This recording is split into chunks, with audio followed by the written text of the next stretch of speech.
Okay, I'd like to welcome you all to the semi-annual Global Economic Prospects event here at the Peterson Institute for International Economics. We're in the C. Fred Bergston Conference Center.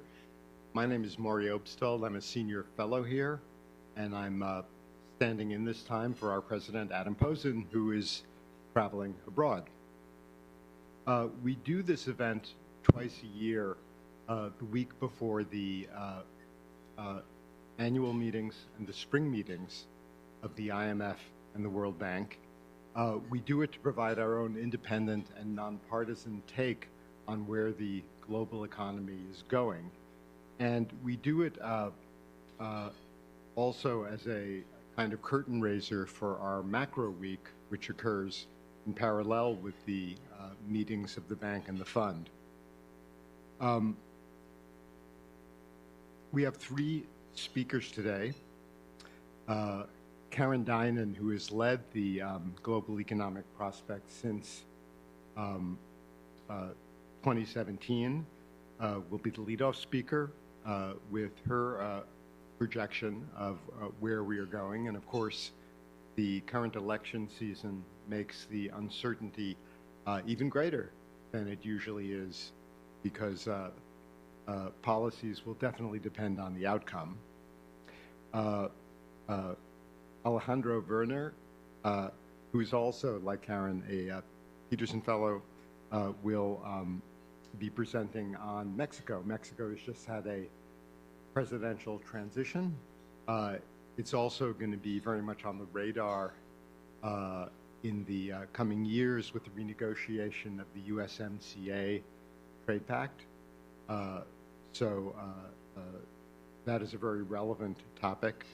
And finally, Martin Trzempa will talk about U.S. export restrictions regarding China and investment restrictions regarding China, but which also have spillovers more broadly.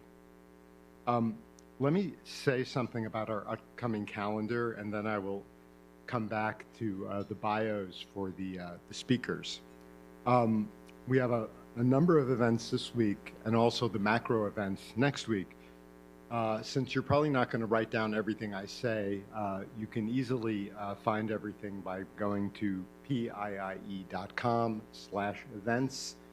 There's also a button there for Macro Week that gives the extensive set of events that we will have. But coming right up tomorrow, we're having a book launch event for Bob Lawrence's new Peterson book called Behind the Curve: Can Manufacturing Still Provide Inclusive Growth? This is the book. I want to really plug this book. It's a great book. It is encyclopedic in its organization of data and theory regarding the interrelated issues very much in our minds today of manufacturing, trade policy, and industrial policy. That'll be tomorrow. The event will be moderated by our own Cecilia Malmstrom, and also we'll have panelist Jed Kolko, formerly of the Commerce Department and Indeed, and also Lila Afas of Toyota Motor North America. An event coming up October 17th. I have a little bit of a conflict of interest because I'm a panelist, but it's jointly organized with Brookings, the Hamilton Project, and it's about how would across-the-board tariffs create chaos in 2025. It's a virtual event moderated by Anna Swanson of the New York Times.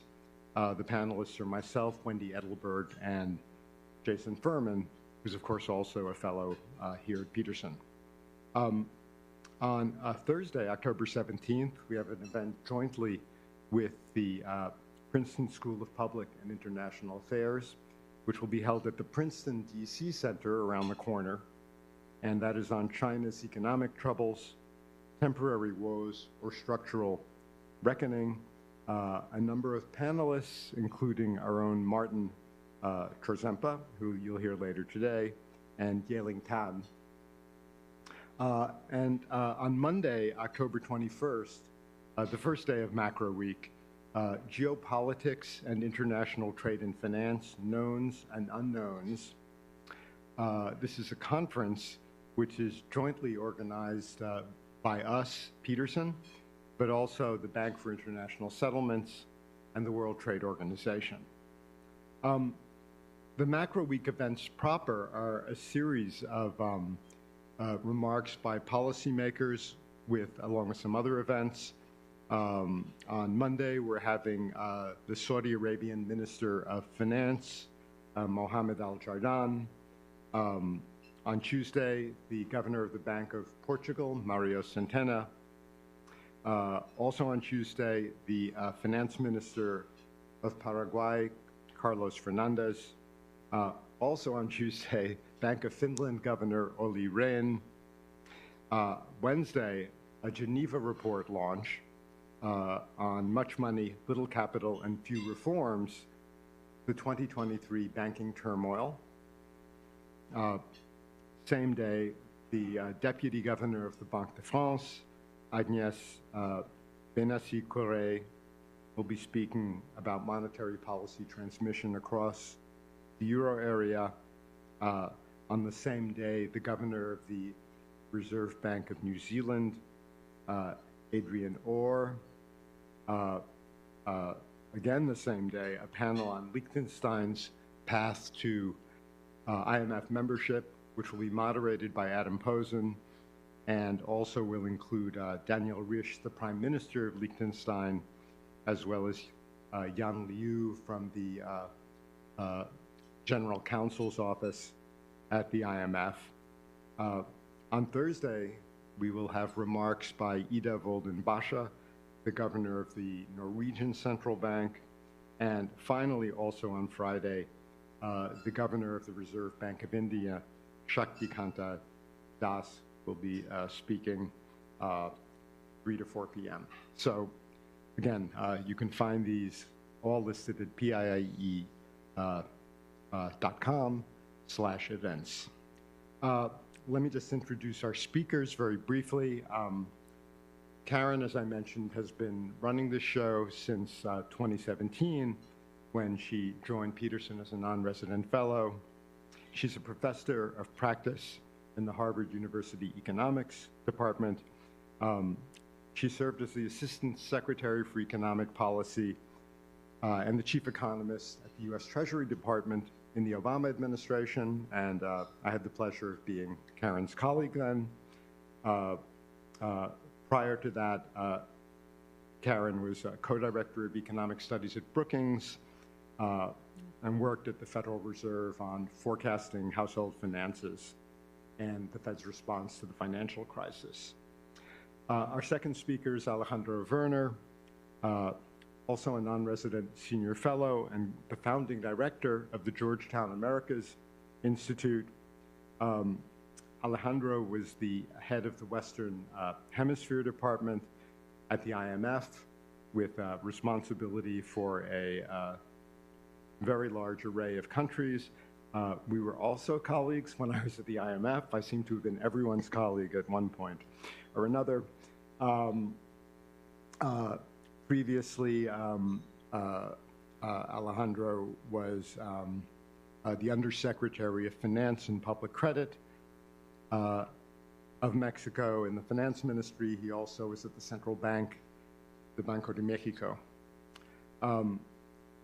Martin Chorzempa, Senior Fellow here at the Peterson Institute since 2017, has been a Fulbright Scholar in Germany, a Luce Scholar at Peking University's China Center for Economic Research, and he works on financial regulation, technology, and innovative finance in China. He published in 2022 a fantastic book entitled Cashless Revolution, China's Reinvention of Money and the End of American Dominance of Finance and Technology. So with that, I think I've covered everything, and I will invite Karen to come up and begin this edition.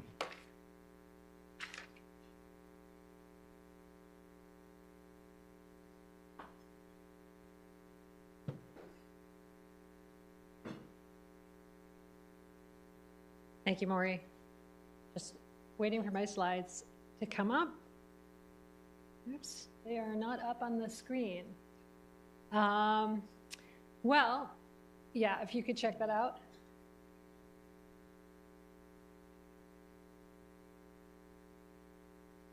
I'll just, start by saying, oh, they are up there. Great, okay, good. There is a lot of uncertainty looming, it turns out, in the global economy. But anyway, let me just start by saying it's tough, and I think those of you who are economic forecasters will relate. It's tough doing an economic forecast when you're heading into an election because people want to know what election outcomes your forecast is predicated on, and then you're in this uncomfortable business of predicting electoral outcomes, which isn't really not what we're trained for. So let me just say here, what I'm doing with this forecast is I'm calling it a current policy forecast in the sense that I'm assuming that current U.S. economic policy prevails with only modest changes. Bigger changes are certainly possible, and I'm going to come to that in just a couple of minutes.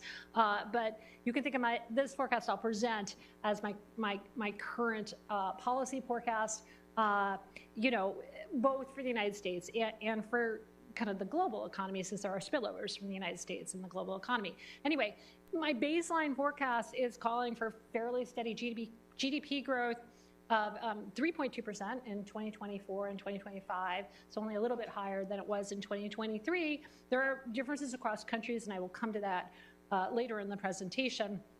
Let me talk first for just a couple of slides about things that have and haven't changed since I last presented last April. And first, I should say the incoming data has been pretty consistent for 2024 with the April global economic prospects. So I haven't changed my output very much. We've been kind of bullish on the U.S. economy for a while now. What you can see on the left here is you can see the gray bars are different vintages of consensus forecasts for GDP growth. And then you can also see our own forecast with the red dots. And you can see these are all for 2024, we've been higher than consensus since the beginning of last year, and consensus has kind of come up to meet us. So anyway, GDP growth for this year, 2.8%, very brisk GDP growth supported by favorable demand and supply fundamentals. I'll talk about those later. Inflation has come in with further slowing towards the Fed's target. So for the year as a whole, core PCE inflation is predicted to be around 2.5%. And the labor market has remained more or less solid. So my current forecast is for the unemployment rate to end this year a little over 4%, which is a little above the natural rate in my view, but it's still a very solid labor market. One thing that I have changed in my forecast is what I'm assuming about the Fed. And you can see that in this slide. So if you look at the right panel, what you can see is that the current GEP forecast, which is the blue line, it's getting to the same terminal rate, a little above 3%, but it's calling for the cuts to occur more quickly. And what explains this is the data have come in, and it's a couple of things. And first of all, the data have come in a way that hasn't really changed my baseline forecast, but has changed my assessment of the risks around that forecast. And I'm actually kind of thinking along the same lines as the FOMC. On the left here, you can see FOMC members' assessment of where they think the upside risks are. And the two bars in each panel are for the June FOMC meeting and the September FOMC meeting. If you compare the two panels, inflation on the top and unemployment on the bottom, you can see the FOMC members have become less concerned about upside risk to inflation, more concerned about upside risk to unemployment in the United States. So that's number one. I will also say I've revised my forecast partly on a reassessment of the Fed's reaction function. I think communications, Jackson Hole, along with that 50 basis points hike they did in September, just do suggest more emphasis on kind of the labor market part of their mandate that I think I had previously embodied in my forecast. Anyway, let me talk about election uncertainty. The election outcome could certainly affect economic policy in a way that affects the economy and differs from my baseline. What I have here on this slide are different buckets of policies. These are all policies that more or less can be changed by the president without requiring Congress. But you can see in the Harris, and this is based on what the candidates have said, that in the Harris, if Harris were elected, we would see little change in immigration policy, the stricter enforcement put in place earlier this year. By the Biden administration, I think that will remain in place. Little change in tariffs, maybe some more regulation. And then with regard to the Fed, maintaining a hands-off approach, which of course has been the tradition in this country for decades now. But you get bigger changes with President Trump's. You get much more strict immigration enforcement, deportations of some magnitude, likely, higher tariffs on regulation, some rollback in, for example, in the environmental area, but then importantly, I think you get less enforcement. So for example, in the financial area, and I think you get leaning on the Fed to hold rates down. Now, that's not the end of the policy differences. There's fiscal policy, and kind of that, where we go there depends on how things turn out with the congressional elections. I think with both candidates, if you end up with a divided government, so the other party controlling at least one house of Congress, I think you get limited changes from current policy. I should say current policy here. It's not current law, it's current policy. I am assuming that with both candidates and whatever mix of Congress, you get extension of most of the expiring 2017 tax cuts. But then I think the bigger changes, particularly with the President Trump, occur if you get the same party as the president controlling both houses of Congress. In the Harris case, I think you get higher spending, higher taxes, somewhat larger deficits. In the Trump, with the Trump presidency, if you have the Republicans controlling Congress, you get lower taxes, probably much lower taxes, similar spending, much larger deficits. So how this all kind of adds up in terms of economic outcomes, I've tried to summarize this on this slide. If Harris wins, when Republicans control part of Congress, I think that's a probability of a little under half. I think you get modest changes to policy and modest changes to economic outcomes. So you're pretty close to the baseline in that case. With the Democrats controlling all of Congress, which I put a low probability on, given what we're seeing in the polls, you get somewhat more expansionary fiscal policy, pushing up inflation growth rates and interest rates.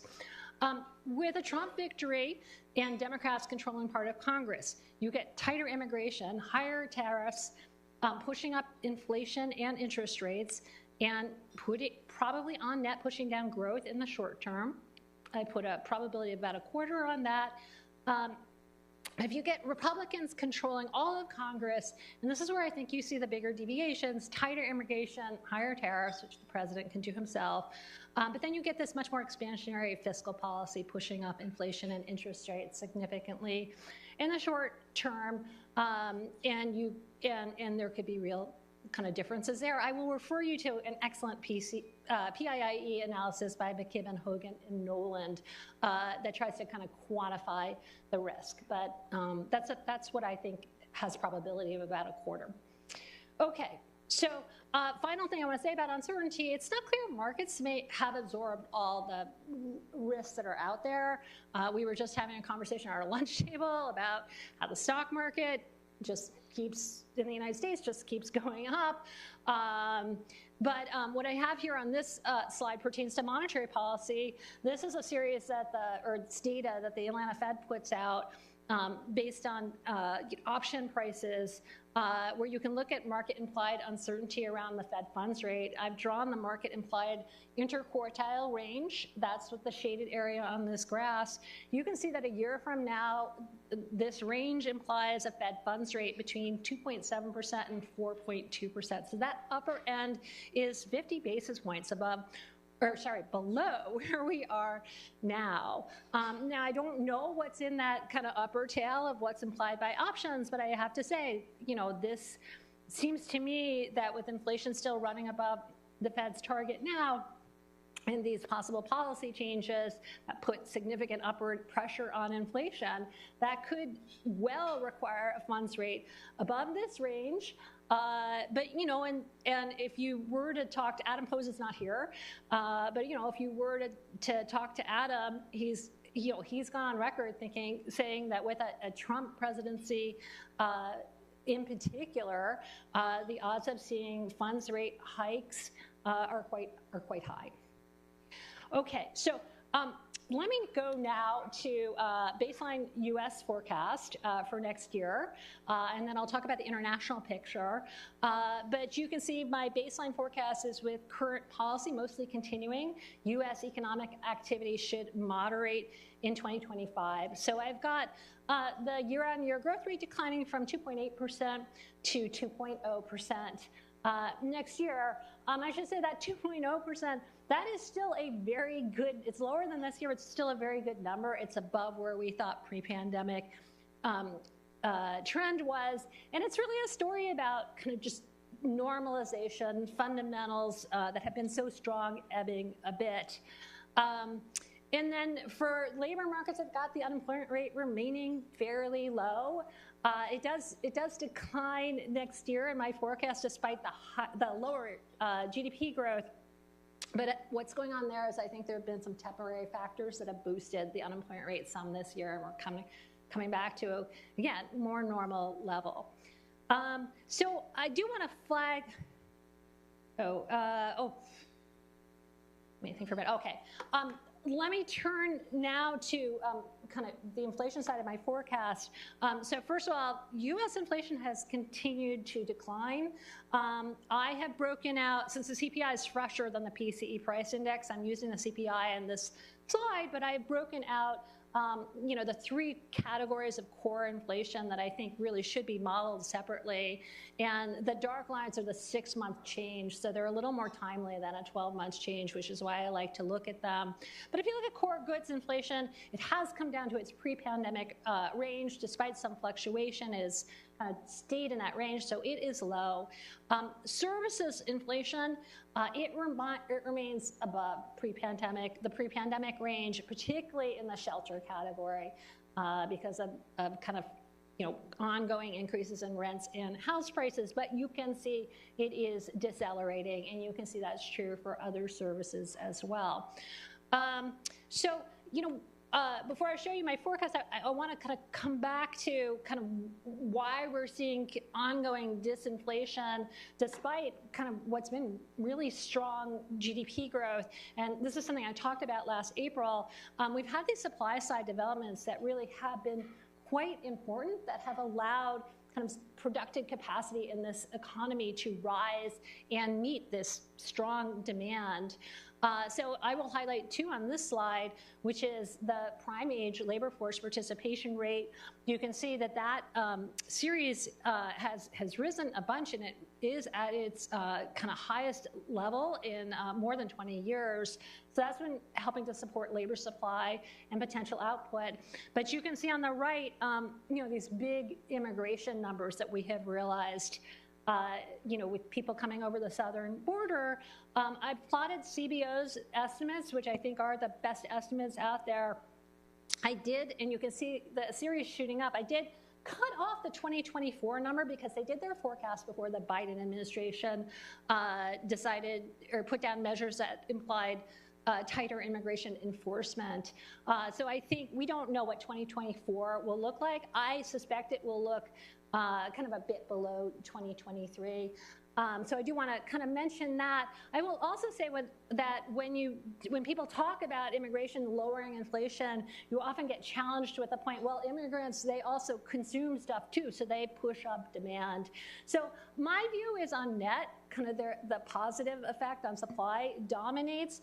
That's partly because even though we don't think of this as a group with high levels of traditional saving because they're in the lower part of the income distribution on average, they do send remittances back to their countries. And that is a form of, so that's stuff that is not consumed. It is like saving. And the other thing I will say is that, even though we talk about aggregate supply, supply as conditions in the United States as a whole, what matters really is the pressures sector by sector and the bottlenecks there. And we've had immigrants, I think, relieve some of the worst bottlenecks. anyway, this is where I end up with my inflation forecast. I've got disinflation continuing. Inflation slows to about 2.25% by the end of next year. U.S. inflation is not likely, in my view, to get back to target by the end of next year. I think further progress in the services category will be slowed by the housing shortage and wage growth above pre-pandemic norms. Okay, so just turning briefly for the end of my presentation to what's going on in the rest of the world. Most other countries are also experiencing disinflation. You can see that in this slide with the advanced economies on the left and the emerging market economies on the right. But that has been a factor that's been bolstering real incomes around the world. And then you can see that, with this inflation news, that central banks have entered these easing cycles. So you can see policy, rates turning over. Not every place. In Japan, they're still rising. There are a couple of other economies, which I'll flag in my next slide, or my next couple of slides, where rates are rising. But in many countries, we're kind of starting this easing cycle. On the right, you can see government rates, or longer-term rates are also coming down, even if at high levels now. Okay, so that easing is also helping to support growth around the world. So what I've got here is kind of my forecast of the major advanced economies on this slide. I've already talked about the United States and growth kind of normalizing from above for the United States. But what we're seeing in other economies, for example, the Euro area and Japan, where despite some kind of year-to-year fluctuations in growth, those economies, if you look at kind of the level of GDP, has largely been moving sideways. What I think we'll be seeing is a pickup in growth in both of those economies, again, based on real income growth. In Europe, notwithstanding the weak German manufacturing sector, which is holding the area as a whole down. In Japan, I think it's an important story. There were fears a few weeks ago that a new prime minister would come in with hawkish policy. I don't think those fears are coming to bear. So I think we will see this pick up in growth. In the UK, we've seen better than expected growth this year. I do think fiscal challenges and lingering Brexit issues will put a lid on growth for next year. So I've got kind of moderate growth next year. Then when it comes to the major emerging market countries, which I'm showing on this slide, China, we're going to see more from Martin on China in a minute. But basically, the PIE view has been that these stimulus measures are just not enough to overcome the many kind of challenges that China is facing between its weak real estate sector, problems with states and localities, weak foreign investment. So I've got growth around 4.5% next year. India has actually kind of been a bit of a bright spot among the major economies. Recent economic activity has slowed there, but it's still kind of growing briskly. I think the domestic reforms and friendshoring have been a benefit for India. And then you've got Russia and Brazil. Russia, has had a series of economic challenges over the last few years related to its war. What it is struggling with now is very high inflation and, as a result, high interest rates. And I think that will dampen growth in Russia next year. And then in Brazil, stronger than expected this year. I've got a bit of a decline next year. They've been tightening interest rates because they've seen a bit of reacceleration of inflation. Okay, so I have just one last slide, which is I want to just say that I flagged some risks to the U.S. outlook that will spill over to the global outlook based on policies of a potential new administration.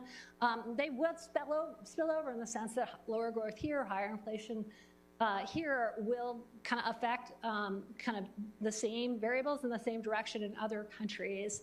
But I also just want to just spend a moment talking about the elevated likelihood of a global trade war. Outside of what may happen with tariffs in this country, we already have higher tariffs. We've got industrial policies here. Same in China, same in Europe. And I think that could lead to just an escalation amongst countries in trade policies. And then, of course, the fighting in the Mideast and the Russian war in Ukraine does threaten supply through an elevated likelihood of further jump in energy prices and an elevated likelihood of problems with supply chains and shipping. So with that, I will kind of hand things over to the next speaker, who will be Alejandro.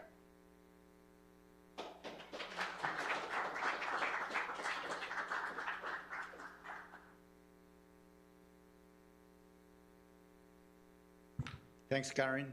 I'll wait until we change the presentation, but let me thank Maury and Karen for inviting me to present the Latin American outlook with a special focus on Mexico. I mean, given the recent election in Mexico, let me start while the presentation is set up. 2 minutes talking about the rest of Latin America. Latin America is gonna, in 2025, is going to have a year very similar to 2024 in terms of growth, with those countries that are in crisis like Ecuador and Argentina having an important acceleration, and the rest of the countries in Latin America having a slowdown, at different degrees of slowdown, maybe the deepest one happening in Mexico.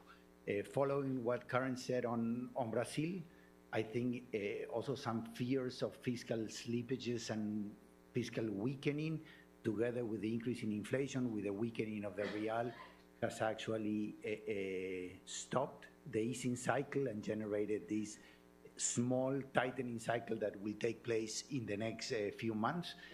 Maybe and hopefully the Central Bank of Brazil will be able to have a very smooth tightening cycle and eventually to return to still very high real rates of interest and maintain them for a while until the economy cools down, on the back of a Brazilian economy that in the last 2 years have surprised significantly on the upside, with a very important change in their positive change in their net exports.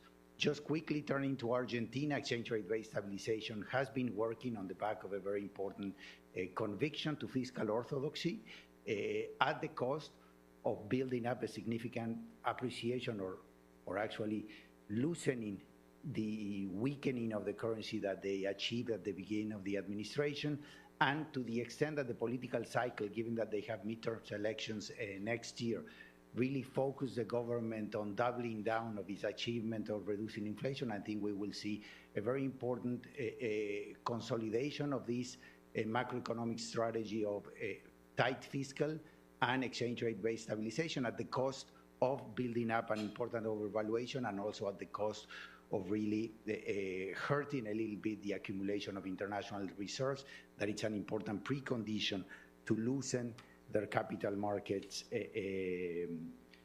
constraints called the CEPO. And I think it's kind of likely that we will not see a new IMF program until after the midterm elections in Argentina. So turning to Mexico, I mean, Mexico has just had an election. The official party candidate, Claudia Sheinbaum, won with 60% of the votes, even a larger share than what López Obrador got six months ago. And therefore, I will divide the presentation in two. The first two slides will be just the macro outlook for this year and the next, and then turn to the medium-term outlook. Basically, how do I see the Claudia Sheinbaum government evolving, and what would be the trade-offs that she will be facing. In terms of growth, this year the economy will grow at around 1.4%. Inflation is going to be higher than what the survey of the central bank indicated at the beginning of the year, but that's basically explained by headline inflation. Core inflation has continued to come down. I think more importantly for next year, kind of an out of consensus projection on my end is that Mexico will go into a recession next year. Why is that?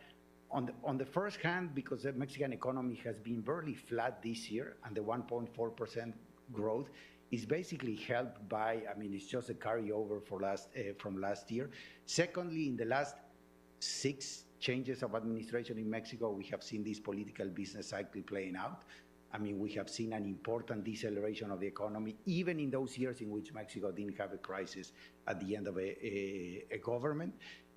I think this year that will be strengthened by the fact that we have two important sources of uncertainty. One is the eventual renegotiation of a USMCA that has to take place in 2026. Secondly, is a very important judicial reform in which Mexico is going to change all of its federal judges, all of its Supreme Court, and all the federal judicial structure in the next 2 years. So we really do not know exactly how the judicial system is going to work in the future. You can have your whatever explanation you want, but at least uncertainty in the next 2-3 years will be very high on how the judicial system is going to work. Mexico will have to go through the largest fiscal correction that it has undertaken in any change of government.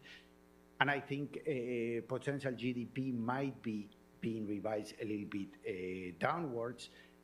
On the one hand, because maybe nearshoring potential is being downplayed a bit, and the judicial reform might have long-term growth implications. In terms of inflation, obviously, a recessionary and slow growth environment will help the convergence of inflation to the midterm objective, and therefore, I do think that the central bank is very likely to have a larger loosening experience than what the market is expecting. As you see, both the real interest rate in Mexico, policy rate on the left-hand chart, and on the right-hand chart, when you look at the differential between Mexican rates and the US Fed funds, are relatively high and therefore opening up space for the central bank to continue to bring down rates.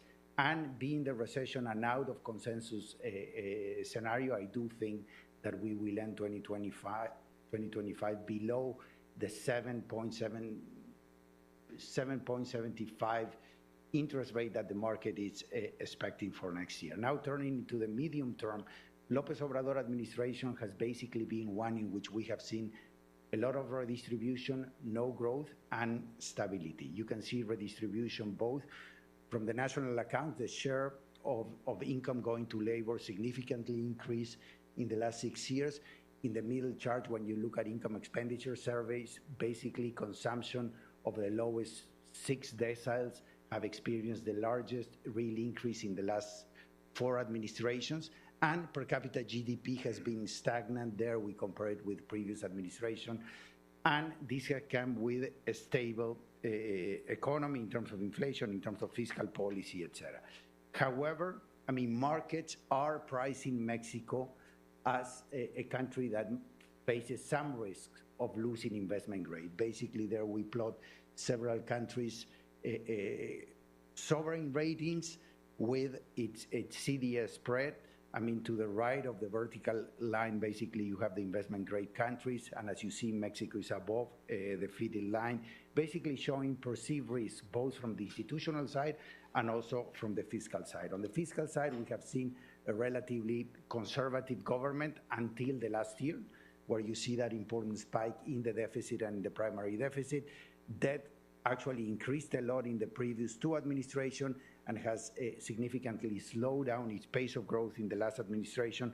And therefore, the most important challenge for the current government is how to bring down this significant increase in the deficit that has taken place in 2024. I think for me, it could be done gradually in a 2-year period. It will be important basically to lock this in the current budget and in the fiscal responsibility law, having a 2-year horizon for the consolidation of fiscal policies. Important risks there, whether the government actually puts out a budget that is based on overly optimistic assumptions on GDP growth, and also if the government relies to, let's say, an unprecedented extent in income coming from central bank dividends on the back of the important depreciation of the exchange rate. 2 important elements that are also placed, well, I think I'm going to skip this. The Mexican economy at risk, both from the real side and the financial side, is the energy sector. On the oil side, you can see on the chart that oil production has declined by 30%, while the extraction price of the barrel of oil has increased by 85%, showing the financial problems that the Mexican oil company is going through, therefore needed an important restructuring of the company. And on the electricity side, an important lack of investment both in renewable energy capacity and transmission that needs to be fixed. Just to close, an important risk for the Mexican economy will be its relationship with the U.S. First, as Karen was saying, the negative effects of a potential Trump tariff and also migration policies will affect Mexico on the real side and also on the financial side through extreme volatility on the FX side. Obviously, the uncertainty associated with the continuity of the USMCA, regardless of who wins the election in the U.S., will significantly hurt investment in the next couple of years. It is my expectation that the USMCA will be renewed for another 5 years, and that this renewal will significantly imply a revision of Mexican policies, both trade and investment policies vis-a-vis China, that basically mimic what the U.S. is doing, and that will move Mexico closer, let's say, to a customs unions, especially vis-a-vis China, with respect to the U.S. on both sides. On Mexico's side, it makes all the sense in the world to comply to whatever the U.S. wants to keep the USMCA, and I think the level of integration is so important for the U.S. in this reindustrialization of North America that I think the incentives are there to achieve eventually an important negotiation. One last point, I think this negotiation will be tougher for Mexico if the U.S. Were to enter a significant slowdown of U.S. activity, of economic activity, and the unemployment rate goes up. And with that, I'll turn it to the next speaker.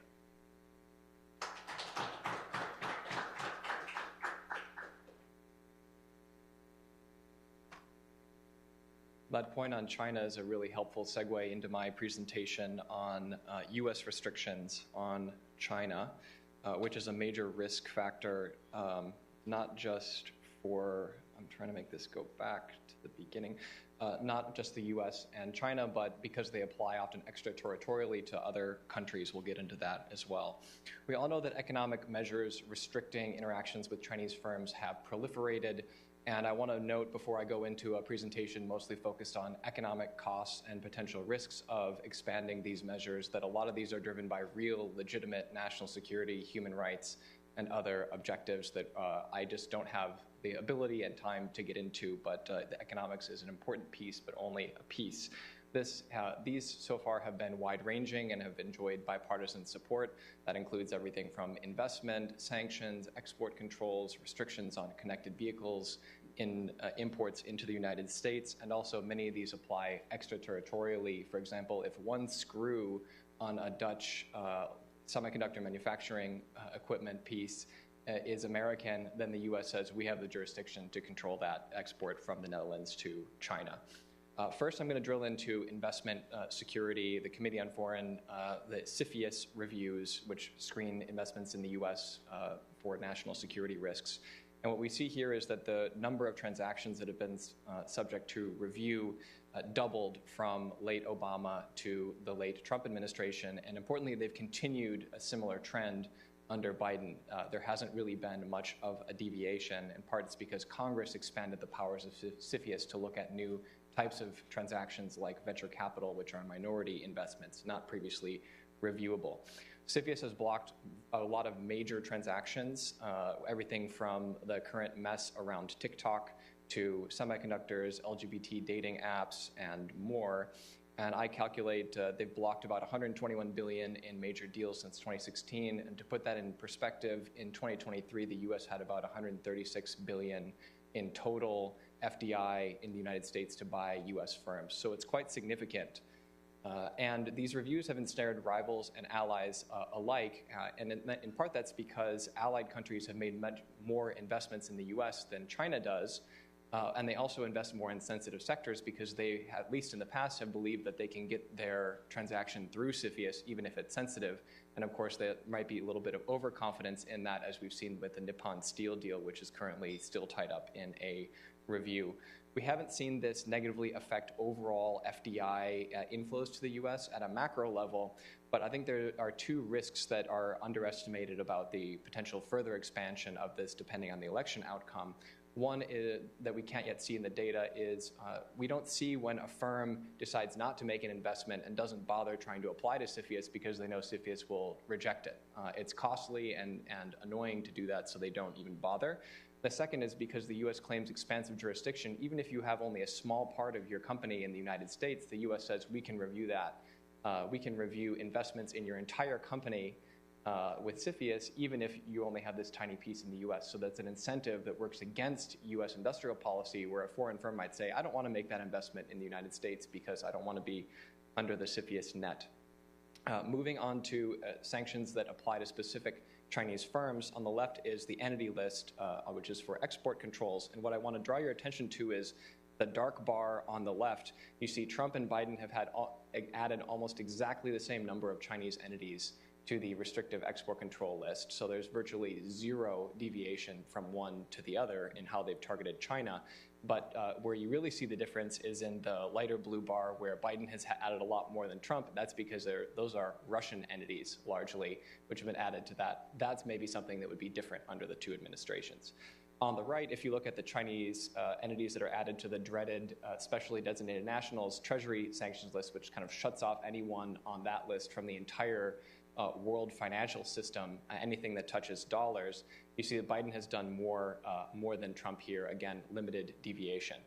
The entity list, the one on the right, the previous left chart, has targeted many large Chinese technology firms. Huawei is maybe the most prominent example. If I showed you logos of firms, however, that have been targeted by the SDN, you wouldn't recognize any of them because they tend to be these fly-by-night logistics companies that are smuggling fentanyl or WMD kind of precursors to Iran. And that, I think, is because this is a nuclear option that hasn't been used so far. So the entity list, one reason it's been used more against Chinese tech firms is that they can be used as a scalpel, cutting off very specific types of technology to only specific subsidiaries. But even with that more scalpel approach, the costs have been quite significant. The New York Fed did a study showing large market capitalization losses of U.S. firms that were no longer able to sell to Chinese firms that they previously sold to. And importantly, they also found that those were not compensated by friendshoring, sales to allies or U.S. The chart on the right is semiconductor manufacturing equipment imports that China has, and we see both the scalpel and the cost here in a really interesting way. The bottom line is U.S. exports, and those have kind of held up. But what you see is that China has expanded its chip-making equipment imports substantially, but that revenue is going to Dutch firms and Japanese firms, not U.S. firms. And that gets me into a risk going too far. In a world where supply chain resilience is one of the main things people think about, if you're a Chinese firm, are you going to keep using U.S. firms as suppliers when you know if you're just suddenly going to get put on the list tomorrow and shut off? Probably not. And so we see that many more U.S. firms are reporting that they're losing sales because their Chinese previous customers are telling them, we're going to buy from somebody else. So looking forward to the next administration, beginning with what would be common under probably both, I look at this as kind of a crank that moves in one direction. It can get tighter, but then if you try to move it backward, it stops on political opposition, especially from Congress. So even if Harris or Trump wanted to loosen some of these restrictions, I think there's a very low probability of that actually happening. We've seen a lot of continuity. The main difference has been more coalition building and more targeted use of these sanctions under Biden than under Trump. Harris has so far given very little indication that she would have a different approach than Biden, using very similar rhetoric like de-risking instead of decoupling. If you're looking at Trump, there are kind of two scenarios. I think a lot of people hope that we'll see this deal maker Trump, that he'll come in and maybe some of these things will get lifted in exchange for U.S. purchases. And he's expressed openness to EV firms from China investing in the United States. But I think this is a low probability, in part because the Phase 1 deal didn't work out too well. And the political firestorm of him trying to make a deal that removes some of these national security restrictions would be enormous in Washington. So I think what's much more likely is an accelerated decoupling scenario. He has said that he wants to completely eliminate U.S. dependence on China in this election cycle. And his campaign has singled out electronics, semiconductors, pharmaceuticals, biotech, and finance. This is just a start.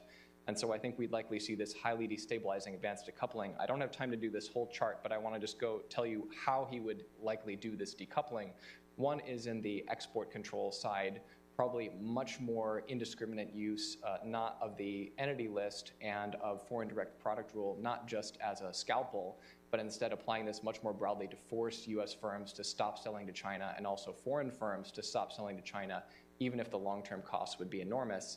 And then on the sanctions side, the thing that I worry about most is if you look at the first Trump administration and hopefully maybe the last, but we don't know, and the Biden administration sanctions, the SDN sanctions, have really not been used on any major Chinese firm, in part because they want to keep that leverage, keep that in the pocket for a really bad scenario. But I am worried that a Trump administration could, for example, add Huawei to the SDN list. And just to give you a preview of what the world kind of would look like from a middle country perspective, countries around the world have Huawei equipment deep in their telecommunications networks. If you put Huawei on the SDN list, then the kind of updates and maintenance payments that these countries and companies have to make to maintain their telecommunications infrastructure would suddenly be a U.S. sanctions violation. So they would face some really serious negative consequences and major risks. Thank you.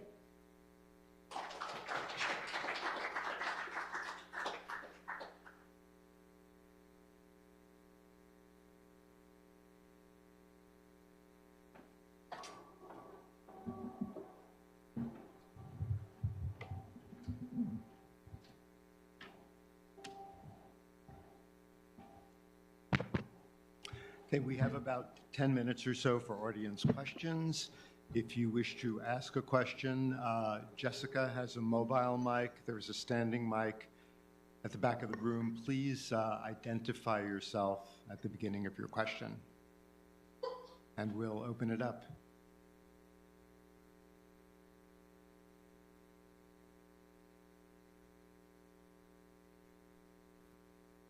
Anyone?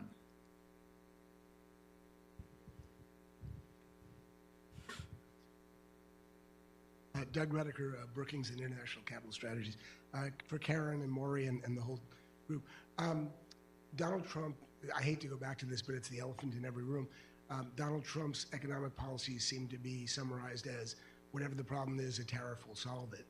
And I'm just wondering, because there have been otherwise credible economists who have taken a supporting position of that Trump policy, which is that tariffs are effectively costless.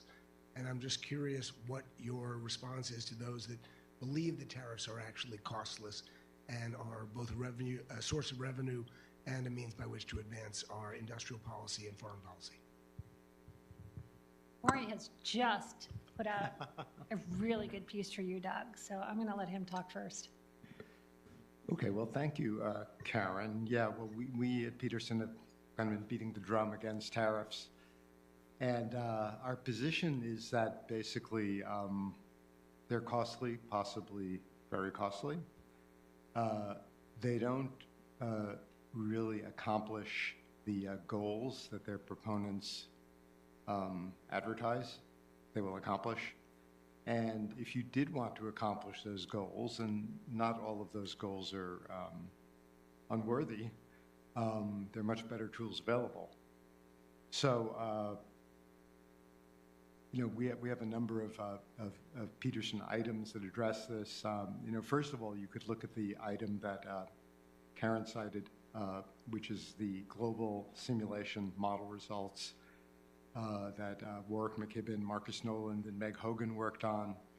And these show that the tariff policies are costly in terms of output, costly in terms of inflation.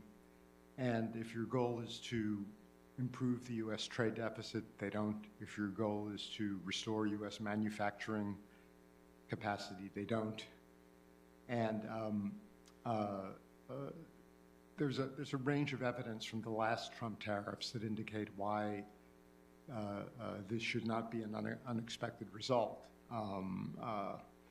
For example, if we think about manufacturing, it is true that for a limited number of firms, protection from import competition allowed them to expand hiring. But two more prevalent effects was that manufacturing firms suffered because of higher prices of intermediate goods. and because of foreign retaliation. And with Trump promising to now impose universal tariffs, which would hit more than 8 times more imports, the negative effects could be very big. So, you know, that's sort of a brief summary of what one might worry about, and you know, in terms of the sort of global economic rules of the game, you know, just aside from the trade war aspect, there's a risk that other countries start behaving badly as well. And it could lead to a dramatic contraction in international trade and a dramatic uptick in conflict between countries, which we certainly don't need. I'll just quickly add that, you know, for all of the views that economists put forward about, you know, how to view these through the lens of good economics, there are political economy reasons, of course, why politicians like the tariffs. And I think, you know, we need to keep in mind this decline in our industrial heartland over the last couple of decades, and we know it has a bunch of complicated causes. Globalization is in there, but I think, you know, from the mindset of kind of people, globalization, for whatever reason, feels more concrete than saying, oh, a bunch of those jobs are lost to technology. But I do have the sense that there's something about tariffs that, when you talk about them, that makes people feel like, oh, this politician's looking out for us. Yeah, I mean, I would just add, you know, I mentioned the Bob Lawrence book we're having a book launch event for tomorrow. It's really a comprehensive look at a lot of these issues. And, you know, I think one of the most sobering facts that he lays out is that, you know, manufacturing decline, which is the big focus of the sort of new populist right economics, is something that happens everywhere, whether you're a deficit country, whether you're a surplus country. Manufacturing employment has been declining in China since 2013. And there's certainly some role for globalization there, but it's much more about the fact that as manufacturing becomes more productive, you need fewer manufacturing workers. And so, you know, Bob also goes through the range of policies you might employ to mitigate these effects. And I mentioned that, you know, there are a lot better policies than tariffs to accomplish this, and Bob goes through a lot of them. But if you think about it, you know, if the whole world wants more manufacturing jobs and imposes tariffs to get more manufacturing jobs, it doesn't work. It's a tragedy of the commons. There's just so much manufacturing that the world can absorb. And so we really need better solutions than what is being proposed by Donald Trump.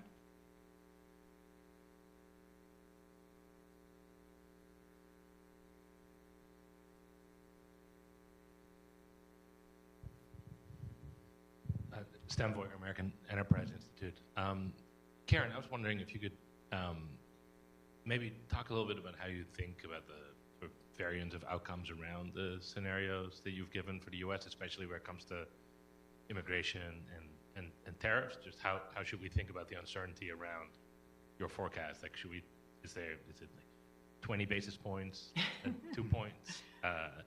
And then maybe if I can, for Alejandro, talked about the impact on Mexico of changes to U.S. immigration policy. I'd be curious how you think, if there really is sort of draconian levels of deportations and new enforcement, where those population flows will end up within, you know, Mexico, Colombia, Central America. What happens with the massive Venezuelan diaspora? Thanks for that question, Stan.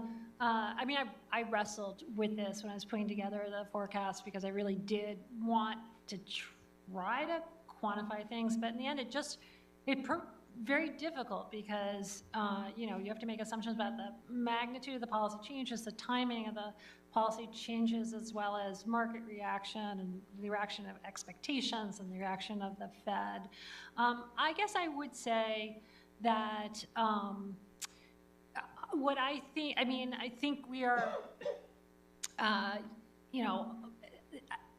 guess my interquartile range would be something along the lines of a few tenths on either side, but I do think there are, under the kind of the scenario where you get this big fiscal expansion, which is likely to happen if the Republicans, sweep, that you are much higher odds of a hard landing, that, inflation reaccelerates decidedly. The Fed does, faces a pretty ugly trade-off, and they have to raise rates, and we end up in recession.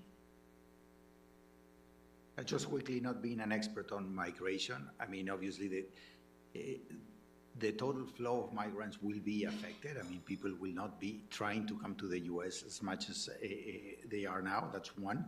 Secondly, I think you will see, the traditional destinations that we saw, for example, for the Venezuelan migration, no? Obviously, Colombia, Peru, Chile, and now Mexico. And then we will have to see how migration policies that at the beginning, especially of the Venezuelan migration cycle, were pretty flexible and open. They have been tightening up significantly due to the increase in crime in the region. And if eventually in some of the countries we start seeing important slowdowns in economic activity, then the pressure on tighter migration policies will also be important. Jess, do we have time for one more? It's just, okay, let's do one more question. Ayhan? Ayhan Köse, World Bank. Karen, this U.S. Fed forecast, your unemployment actually next year is lower than this year, it looks like. Yeah. And inflation is somewhat persistent. Why the Fed needs to reduce interest rates in the baseline that much? Can you substantiate that a little bit? And Alejandro, your out of consensus forecast for Mexico growth, is it just entirely because uncertainty associated with judicial reform and the USMCA renegotiations? Because if the US has 2% growth next year, Karen's number, I expect Mexico to do at least deliver positive growth, no? I think, the labor market. So first of all, let me say that part of the reason I have unemployment a little more, part of the story this year with unemployment is we are absorbing these immigrants into the labor force, and that is creating a little more unemployment. But I will say, I think the story about why the Fed needs to lower rates is that we're worried that the labor market will deteriorate. It's a lagging indicator. We have seen a decided slowing in job growth. The unemployment rate is, like I said, we can't really quantify the effect of these immigrants. The unemployment rate is up 0.5 percentage point from its low point. So I think there really are concerns that we may be on the edge of a more serious deterioration in the labor market. So I think that's primarily what's on people's minds. And I'm not sure it would be happening if it weren't for the fact that inflation does seem to be kind of receding back towards target. Yeah, first I would say that the two sources of uncertainty are not minor sources of uncertainty. One is, there are two of the major pillars of any economy, and in the case of Mexico, the USMCA. It's basically a manufacturing, exporting economy. And so the USMCA renegotiation uncertainty, it's a very important factor of uncertainty. Secondly, the whole revamp of the judicial system, it's also a major source of uncertainty. And I think it also signals that, at least at the beginning, the major objective of the current government is to consolidate political power at the executive level, even at the cost of an economic slowdown, and eventually might turn towards focusing on the economy. So this first-year effect that we see in every administration, I think will be playing out, and a little bit more forcefully. Secondly, I think if they do the fiscal tightening that they need to do, you will have, and it will not be done by increasing tax rates, at least is what the government has already said. You will have an important retrenchment in government expenditures, and that will obviously affect growth. And I think that will most likely generate an important slowdown in the Mexican economy and might put the Mexican economy in a recession next year. Okay, we're unfortunately a little bit over time, so let me thank the panelists, the wonderful staff here at Peterson, the in-person audience, and the online audience, and we'll see you all in 6 months. We'll do this again.